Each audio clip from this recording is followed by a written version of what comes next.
அனைவருக்கும் வணக்கம். Pandian stores serial இன்றைக்கி என்ன ப்ரோமோ நடந்துச்சுன்னு சொல்லி பார்க்கலாம். ராஜி, மீனா, தங்கமயில் 3 பேருக்குமே சூப்பராக தாலி பிரித்து கொடுக்குற ஃபங்க்ஷன் நடந்து முடிஞ்சிச்சு. ஸோ ஃபங்க்ஷன் முடிஞ்ச உடனே மயில் சாப்பாடு வைக்கிறதுக்காக வெளியே காக்காவை கூப்பிட்டுருக்காங்க. காக்காவுக்கு சாப்பாடு வச்சுட்டு போயிட்டாங்க. அந்த சமயம் பார்த்து அம்மாச்சி, அதுக்கடுத்து ராஜியோட அம்மா இவங்க எல்லாம் வெளியில் நிற்கிறத பார்க்குறாங்க. அவங்க பார்த்து சிரிக்கிறாங்க. அடுத்து உள்ளே போய் ராஜிக்கிட்ட போய், ராஜி உங்கள் அம்மாவும் உங்கள் பாட்டியும் வெளியில் நிற்கிறாங்க, நீங்கள் எப்படியாவது வருவீங்களோ உங்களை பார்க்கலாங்கம்மா அப்படிங்கிற மாதிரி அவங்க ரொம்ப எதிர்பார்த்து நிற்கிறாங்க. ஸோ நீங்கள் போய் பாருங்கள் அப்படிங்கிறாங்க. கதிர், ராஜி 2 பேரும் வெளியில் வராங்க. வெளியில் வந்துக்கிட்டு அன்னாரம் நிற்கும்போது அம்மாச்சி அவங்கள பார்த்துட்டு சூப்பராக இருக்கீங்க, ரொம்ப நல்லா இருக்கீங்க அப்படின்ட்டு கண் திருஷ்டிலாம் எடுத்து கையெல்லாம் சொடக்கு போட்டு அந்த மாதிரிலாம் நல்லா சந்தோஷப்படுறாங்க. இதை பார்த்து ராஜி அவங்க அம்மாவும் ராஜியை பார்த்து ரொம்ப சந்தோஷப்பட்டு இருக்கும்போது கரெக்டாக ராஜி அப்பா வந்துடுறாரு. அடுத்து இவங்க சிக்கமாக உள்ளே போயிடுறாங்க. நீ போமா, நான் ஏதாவது பார்த்தா சத்தம் போடுவான், நீ போ அப்படின்ட்டு பாட்டி உள்ளே அனுப்பி விட்டுறாங்க ராஜி அம்மாவை. அதுக்கடுத்து பாட்டி பார்த்துட்டே நிற்கிறாங்க. அவங்க அப்பாவும் வந்துடுறாரு. வண்டியெல்லாம் நிப்பாட்டுறாரு. பின்னாடி ராஜி கையெடுத்து கும்பிட்றாங்க, என்னை மன்னிச்சிருங்கப்பா அப்படின்னு சொல்லிட்டு, இன்னொன்று என்னை ஆசீர்வாதம் பண்ணுங்கப்பா அப்படிங்கிற மாதிரியும் கையெடுத்து கும்பிட்றாங்க. இதெல்லாம் பார்த்துட்டு அவர் மனசு ஒரு மாதிரி சங்கடப்பட்டுட்டு உள்ளே போயிடுறாரு. உள்ளே போயிட்டு சைலண்ட்டாகவே இருக்காங்க. அடுத்து அப்போ தான் இரு ஒரு நிமிஷம் இரு, எங்கேயும் போயிடாதீங்க, 2 பேர் இருங்க, இந்த வந்துடுறேன் அப்படின்ட்டு உள்ளே போகிறாங்க. போய் வடிவு அப்படின்னு சொல்லிட்டு கூப்பிட்றாங்க. என்னங்கத்தே அப்படிங்கிறாங்க. போய் ஒரு தட்டில் திருநீர் குங்குமம் எடுத்துகிட்டு வாமா அப்படிங்கிறாங்க. எதுக்கத்தேனே? ஆமாம், எதுக்குன்னு சொன்னால் அதை எடுத்துருவியா, போடி போய் எடுத்துகிட்டு வாடி அப்படிங்கிறாங்க. சரின்னு எட்டு கொடுக்குறாங்க. அப்போ தான் வெளியில் வாங்கிட்டு வந்துடுறாங்க. வாங்கிட்டு வந்து இங்கே வாங்க அப்படின்னு சொல்லி ராஜியவும் கதிரையும் கூப்பிட்றாங்க. 2 பேரும் அப்படியே நின்று பார்த்துட்டு மலைச்சிக்கிட்டே இருக்காங்க. அதுக்குள்ளே இங்கே ராஜி அம்மாவும் ராஜியோட சித்தியும் எதுக்குக்கா அத்தை இதெல்லாம் வாங்கிட்டு போகிறாங்க அப்படிங்கிறாங்க. தெரியலையே எனக்கு அப்படின்னு சொல்லி ராஜி அம்மாவும் சித்தியும் பின்னாடியே வர்றாங்க. அதுக்கடுத்து ஏன் நான் கூப்பிட்டா வரமாட்டிங்களா, வாங்க அப்படின்னு சொல்லிகிட்டு இருக்காங்க. சரி வா போகலாம் அப்படின்ட்டு கதிர் கூட்டிகிட்டு போகிறாரு. போயின உடனே அவங்களுக்கு திருநீரில் எடுத்து பூசிட்டு நல்லா இருக்கணும், 2 பேரும் அவ்வளோ அழகாக ஜோடி பார்த்து சூப்பராக இருக்கீங்க, 100 வருஷம் வரைக்கும் நீங்கள் எந்த நோய் நொடி இல்லாமல் ரொம்ப ஆரோக்கியமாக நல்லா வாழணும்னு சொல்லி அவங்களை ஆசீர்வாதம் பண்ணி திருநீர் பூசுகிறாங்க. பக்கத்தில் ராஜியோட சித்தி பார்த்துட்டு 2 பேரும் பாட்டி காலில் விழுந்து ஆசீர்வாதம் வாங்குங்க அப்படிங்கிறாங்க. சரின்னு கதிர் ராஜி 2 பேருமே யோசிச்சுட்டே இருக்காங்க. என்ன யோசிக்கிறீங்க, விழுங்க அப்படின்னு சொல்கிறாங்க. 2 பேரும் விழுந்து ஆசீர்வாதம் பண்ணுறாங்க. கரெக்டாக அந்த நேரம் பார்த்துட்டு பாண்டியனும் கோமதியும் வெளியில் வராங்க. ஏங்க என்ன அதுக்குன்னு அவசரப்பட்டுட்டு கடைக்கு போகிறீங்கன்னே. இல்லை முக்கியமான வேலை இருக்குது கோமதியா இருந்தாங்க. அப்படியா, சரிங்கன்னு பேசிகிட்டு இருக்கும்போது பக்கத்தில் ராஜியோட பக்கத்தில் அவங்க எல்லோரும் இருக்கிறத பார்த்துட்டு ராஜி ரொம்ப ஷாக் ஆகுறாங்க. ஐயோ மாமா பார்த்துட்டாரே அப்படின்ட்டு. கோமதியும் பார்த்து ஷாக் ஆகுறாங்க. இல்லைங்க, எங்கள் அம்மா ஏதோ தெரியாமல் கூப்பிட்டு வச்சுட்டாங்க அவங்களே அப்படின்னு. இல்லை நான் ஏற்கனவே சொன்னது தான், அவங்க அண்ணனுக்கு தான் எனக்குன்னு பகையே தவிர உங்கள் அம்மாவை நான் எதுவுமே சொல்லலை அப்படின்னு சொல்லிட்டு இவர் வண்டி எட்டு போயிறாரு. ஏங்க அப்போனா அப்படியே மற்ற 2 பிள்ளைகளையும் பேரம்பேத்தியில் பார்த்து அப்படியே எங்கள் அம்மா கிட்ட ஆசீர்வாதம் வாங்கட்டுமா அப்படிங்கிறாங்க. எனக்கு தெரியாது, ஏதாவது ஒன்று செய்யி, இதனால் ஏதோ ஒரு பிரச்சனை வந்துடாமனே. சரிங்க நான் அதெல்லாம் பார்த்துக்கிறேன் அப்படின்னு கோமதிக்கு ரொம்ப சந்தோஷமாக இருக்குது. அம்மா இருமா, வெளியே உங்களை எங்கேயும் போயிடுறது, அப்படியே வெளியில் வந்துடுறேன்ட்டு போய் செந்தில், மீனா, சரவணே, மயில் இவங்க எல்லாரையும் கூட்டிகிட்டு வந்து வாங்கடா அப்படிங்கிறாங்க. எங்கம்மா கூப்பிடுற அப்படின்னு. அட வாங்கடா, சொன்னதாக வருவீங்களா, வாங்கடான்ட்டு எல்லாரையும் கூட்டிகிட்டு வந்து போய் அம்மாச்சிட்ட போய் ஆசீர்வாதம் பண்ணுங்கடா அப்படிங்கிறாங்க. ஐயோ அம்மா அப்பாவுக்கு தெரிஞ்சு சத்தம் போடுவார் அப்படின்ட்டு குயிலி சொல்கிறாங்க. உங்கள் அப்பாவுக்கு எல்லாம் தெரியும்டி, நீ பேசாமல் அமைதியாரு அப்படின்னு சொல்லிட்டு அடுத்து அவங்க அந்த 4 பேரும் போ அப்படிங்கிறாங்க. அவங்களும் காலில் விழுந்து ஆசீர்வாதம் வாங்குறாங்க. உடனே எல்லாருக்கும் திருநீர் எடுத்து போச்சுட்டு எல்லோரும் நல்லா இருக்கணும், எல்லோரும் சந்தோஷமாக இருக்கணும் அப்படின்ட்டு கையில் ரூபா கொடுக்குறாங்க. இல்லை அதெல்லாம் வேண்டானே, அம்மாச்சி கொடுத்தா வாங்க மாட்டியாப்பா, வாங்கப்பா எல்லார் கையிலையும் கொடுத்துட்றாங்க. இதை பக்கத்தில் பழனி பார்த்துட்டு, ஏக்கா என்னக்கா நடக்குது இங்கே, எங்கள் அம்மா தானா என்னக்கா, நீ எல்லோரும் குடும்பத்தோடு ஒன்று சேர்ந்துட்டிங்களா அப்படிங்கிறாங்க. பேசாமல் அமைதியாக பாருடா அப்படின்னு சொல்லி கோமதி சொல்கிறாங்க. அடுத்து கடைக்குட்டி இங்கே வா அப்படின்ட்டு அரசியை கூப்பிட்றாங்க. நானா, என்னையா கூப்பிட்றீங்க அப்படின்னு அரசி பயப்படுறாங்க. வா குயிலி நீ வா அப்படிங்கிறாங்க. அதானே பார்த்தேன் அப்படின்ட்டு குயிலி அவங்களும் போய் அவங்களும் ஆசீர்வாதம் பண்ணிவிட்டு திருநீர் பூசிடுறாங்க. கரெக்டாக இவங்க எல்லாம் ஆசீர்வாதம் பண்ணி முடிக்க உடனே கரெக்டாக ராஜியோட சித்தப்பா வந்துடுறாரு. அதான் எங்கே இருந்தாலும் இவருக்கு மூக்கு வேர்த்துருமே, என்ன நடக்குது ஏது நடக்குதுன்னு பார்க்குறதுக்கே எப்படினாலும் எங்கே இருந்தாலும் வந்துடுறாரு அப்படின்ட்டு ராஜி சித்தி சொல்லிட்டு இருக்கும்போது வந்துடுறாங்க. அப்பத்தா இங்கே நடக்குது என்ன அப்படின்னு சொல்லி அவர் கோவப்படுறாரு. என்னடா என் பேரம்பத்திகளுக்கு இன்றைக்கி ஒரு விசேஷம், அதனால் அவங்கள நான் கூப்பிட்டு ஆசீர்வாதம் பண்ணுறேன்னு. யார் பேரம்பத்தி, இதுக்கெல்லாம் உனக்கு பேரம்பத்தி என்ன அப்பத்தா உனக்கு அப்படிங்கிறாங்க. ஆமாடா நீ பேசாமல் இருடா, இதுலலாம் நீ தலையிடாதடா, இது என்னது ஏன் சம்மந்தப்பட்ட விஷயம், என்னோட முடிவு, என்னோட உரிமை, இதை நீ எதுவும் கேட்காத, தயவு செஞ்சு நீ வாயை மூடிட்டு அமைதியாரு அப்படின்ட்டு.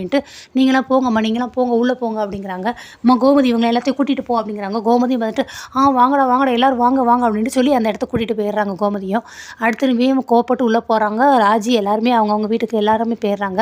அடுத்து இங்கே ராஜியோட வீட்டில் பயங்கரமாக சண்டை நடக்குது. என்ன பார்த்தா வர என்ன கூரோட தான் நடக்குறியா, நீ என்ன நினச்சிக்கிட்டு இருக்க, உன் மகா உன்னை 2 நாள் ஆஸ்பத்திரியில் நீ கிடக்கும்போது உன்னை பார்க்கும்போது 2 நாள் சோறு கொடுத்துட்டா, உனக்கு 2 வேளை சோறு, ஏன் உனக்கு இங்கே சோறுக்கு வழி இல்லாமல் இருக்க, ஒன்று தான் சோறு சாப்பிடாமே உன்னை நாங்கள் இங்கே போட்டு வச்சுருக்கோம் அப்படி இப்படின்னு பயங்கரமாக அப்படிங்கிறமா 2வது பையன் திட்டுறாரு.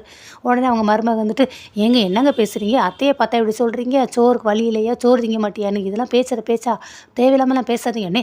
ஏய் நானும் பார்த்துட்டு தான் இருக்கேன், எல்லோரும் ரொம்ப துளுருட்டு போய் தான் இருக்கா, என்னண்ணே என்னன்னு கூட நீ கேட்க மாட்டியா, நீயாட்டி அமைதியாக இருக்க, நீ இவ்வளோ பெரிய விஷயம் நடந்திருக்கு, நடக்காத மாதிரியே தெரியாத மாதிரியே இருக்கியாண்ணே, என்னடா உங்கள் அண்ணங்கிட்ட என்னடா கோல் மூட்டிக்கிட்டு இருக்கியா, அவங்ககிட்ட சொன்னப்பல நான் பயந்துருவேனா, அது என் பேரன் பேத்தி, நான் அவங்கள பார்க்குறேன், இவ்வளோ வருஷமாக எனக்கும் என் மகளுக்கும் எந்த ஒரு சண்டை எதுவுமே கிடையாது, ஆனால் உங்களுக்காக தான் என் பெத்த மகட்ட கூட நான் பேசாமல் இருந்தேன், ஆனால் ராஜி என் பேத்தியாட்ட அப்படி வந்து என்னால் பேசாமல் இருக்க முடியாது, அது எந்த காரியத்தில் நடக்காது, உங்கள் அண்ணன் முத்து கொஞ்சம் உன்னோட சாதுவானவன், அதனால் அவன் வந்து கண்டுக்கடாமல் இருக்கேன் அப்படிங்கிறாங்க.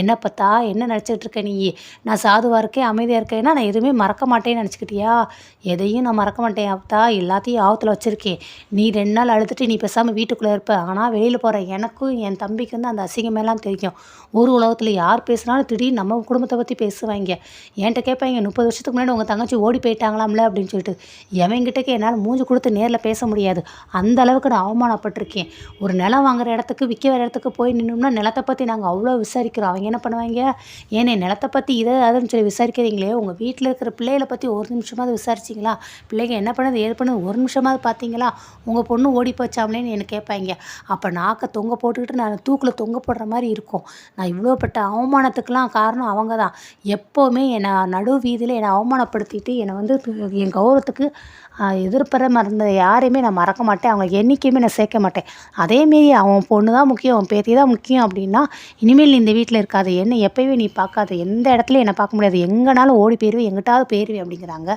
ஏங்க இப்படி தேவையில்லாமல் பேசுகிறீங்கன்ட்டு அவங்க ஒய்ஃபும் சொல்கிறாங்க. நான் எல்லாருக்கும் சொல்கிறது தான், கண்ணும் காணாத இடத்துக்கு எங்கிட்டாவது போயிடுவேன், திருப்பி வரவே மாட்டேன் அப்படின்ட்டு அவர் கோவப்படுறாரு. குமார் அவங்க அப்பா வந்துட்டு, நல்லா கேட்டுக்கோப்பத்தா, ஆடு பகை குட்டி உறவு நினச்சிக்கிட்டு இருக்காத, அவங்க எப்பயும் நம்மளுக்கு வந்து கை கழுவி போனவங்க தான், திருப்பி அவங்ககிட்ட வந்து உறவு முறை வச்சுக்கணும்னு நினைக்காத நீ அப்படிங்கிறாங்க. போங்கடா அப்படின்னு சொல்லிட்டு திருப்பி அவங்க சொல்கிறாங்க, இதனாலேயே அத்தைக்கு உடம்பு சரியில்லாமல் போயிடும் பொழுக்கு அப்படிங்கிறாங்க.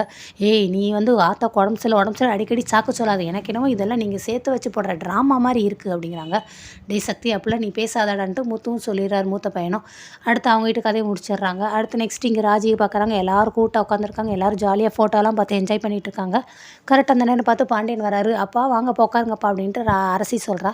எல்லோரும் உட்காந்து முடிச்சிடுறாங்க. அப்போ வந்து கோமதி சொல்கிறாங்க, இன்றைக்கி எங்கள் அம்மா பேரம்பேத்தி எல்லாரையும் கூப்பிட்டு காலைல இதில் வச்சு ஆசீர்வாதம் பண்ணாங்க, எனக்கு அதுவே ரொம்ப சந்தோஷமாக இருந்துச்சுங்க, என் மனசெல்லாம் ரொம்ப நிறைவாக இருந்துச்சு, எங்கே நீங்கள் பிள்ளைகளை கூட்டிகிட்டு உள்ளே போன்னு சொல்லி சத்தம் முடியணும்னு ரொம்ப பயந்தேன் நான், நல்ல வேளை நீங்கள் எதுவுமே சொல்லலை, உங்கள் அம்மாவுக்கு எனக்கு எந்த பகையில் நீங்கள் சொல்லிட்டீங்க, எனக்கு அதுவே ரொம்ப சந்தோஷங்க, எனக்கு அதுவே ரொம்ப திருப்தி, அதுவும் இல்லாமல் ஆஸ்பத்திரிக்கு சாப்பாடு கொடுக்கும்போது நீங்கள் எந்த ஒரு விஷயத்துலையும் எனக்கு வந்து தடை செய்யலை, எங்கள் அம்மாவுக்காக சாப்பாடு கொடுக்கட்டீங்க, ரொம்ப நன்றிங்க அப்படிங்கிறாங்க. கோமதி அதுக்குன்னு சொல்லி உங்கள் அம்மா கூட ரொம்ப ஓவராக ஒட்டி உறவாடாத, எதுனிக்கினாலும் இருந்தாலும் மெயின்டைன் பண்ண டிஸ்டன்ஸ் தான் அப்படிங்கிறாங்க. ஏன் அவங்க அம்மா கூட பேசுகிற என்ன அப்படின்னு கதை சொல்கிறாங்க. இவன் வேறு ஆனாவனா என்னத்துக்குனாலும் எக்கிட்டு வந்துடுவான், நீ பேசாமல் அமைதி உன் வேலையை பாருடா, எப்படினாலும் அவங்க அண்ணனுக்குலாம் தெரிஞ்சிச்சுன்னா நம்மளுக்கு மட்டும் இது பகை கிடையாது, நம்மளுக்கு மட்டும் இது கஷ்டம் கிடையாது, உங்கள் அம்மாவுக்கு இது கஷ்டம், அன்றைக்கே பார்த்தில உங்கள் அண்ணனுங்க உங்கள் அம்மாவை கையை பிடிச்சி இழுத்துட்டு வந்து நடு ரோட்டில் விட்டாங்க, ஸோ உங்கள் அம்மாவுக்கு தான் இதனால் தொந்தரவு, அதனால் நம்மளால் அடுத்தவங்களுக்கு யாருக்கும் தொந்தரவு வர வேண்டாம், யாருக்கும் எந்த விதமான பாதிப்பும் வர வேண்டாம், அதுக்கு தான் சொல்கிறேன்னு. சரிங்க நான் எங்கள் அம்மா கூட இனிமேல் ரொம்ப பேசாமல் இருக்கிறேன் அப்படின்னு சொல்லி கோமதி சொல்கிறாங்க.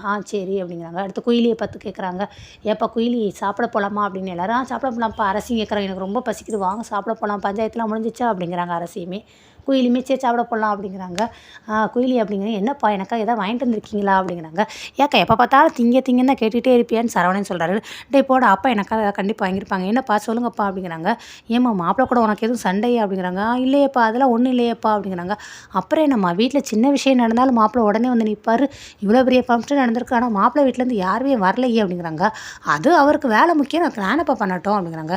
இல்லைம்மா வீட்டில் ஏதோ பிரச்சனை, நீ என்ன ஏதுன்னு சொல்ல மாட்டேங்கிற, என்னம்மா பிரச்சனை அப்படின்னு கேட்குறாங்க.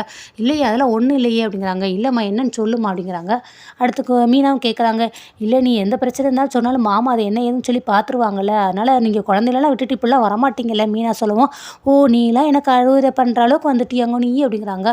எப்பா குயிலி அதை விடுப்பா, நான் கேட்டதுக்கு சொல்லுப்பா என்ன பிரச்சனை அப்படிங்கிறாங்க. குயிலி உடனே ஓன்னு அழ ஆரம்பிக்கிறாங்க. என்னப்பா குயிலி என்ன அழுகிறேன்னு, நான் வந்து அந்த வீட்டில் வந்து பிரச்சனை எதுவும் பண்ணலப்பா, ஆனால் அங்கே உள்ளவங்க எல்லாருமே என்னை ரொம்ப கொடுமைப்படுத்துகிறாங்க, என்னை அடிக்காத குறை தான், அது தொட்டா குத்தம் இது தொட்டா வெட்டுறா குத்தம் அது சொல்லி இது சொல்லி எதுக்கெல்லாம் சொல்கிறாங்கப்பா, என்னை ரொம்ப டார்ச்சர் பண்ணுறாங்கப்பா அப்படின்னு சொல்லிட்டு பயங்கரமாக குயிலி அழ ஆரம்பிச்சிடுறாங்க. என்னப்பா சொல்கிற அப்படின்னு. ஆமாப்பா, அந்த குடும்பத்தில் இனிமேல் நான் போய் வாழ மாட்டேன், நான் இனிமேல் உங்கள் வீட்டிலே இருக்கேன், எனக்கு கூழ்னாலும் சரி கஞ்சினாலும் சரி ஏதோ குடிச்சிட்டு கொடுங்க, நான் ஒரு ஓரத்தில் அதை குடிச்சிக்கிட்டு உட்காந்துக்கிறேன், இனிமேல் அந்த வீட்டுக்கு போக மாட்டேன், இனிமேல் நான் இங்கே தான் இருப்பேன் அப்படின்ட்டு குயிலி அழ ஆரம்பிக்கிறாங்க.